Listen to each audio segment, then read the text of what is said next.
First of all, it's critical to know that it is not the missionaries that brought the gospel to Africa. The gospel came to Africa before there were missionaries. If you read the book of Acts very carefully, in the book of Acts, where Philip met the Ethiopian eunuch, when Philip met him, that was not the first time he was hearing the gospel. He was reading Isaiah, and it's an Ethiopian. That's in the book of Acts. That's long before there were anything called missionaries.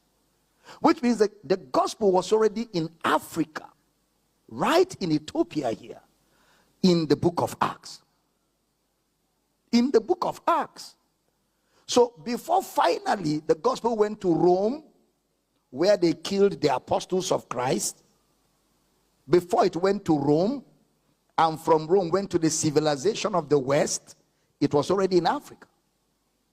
But the white people, of course, brought back the fullness of the gospel to Africa because there were parts of Africa that had not been invaded. But it didn't start with the white people. It actually started in Africa. And I can go a bit further. When Jesus was 2 years old, they took him to Egypt. So the gospel was already in Egypt before America, London, England, Canada, Germany, before all those places. Egypt already had the gospel. Egypt in our backyard here.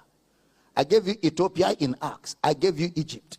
So to say our ancestors didn't have the gospel is an assumption. Because when you look at the guy in Acts chapter 10, whose alms and much giving went up to God.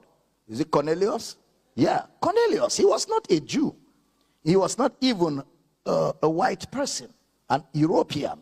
Okay, so the gospel was already around. It's just that you may think it wasn't, maybe in your family because nobody introduced it to you, but there was gospel and there was a consciousness of God all over the world, and God has a way of making sure that around the world the gospel reaches people.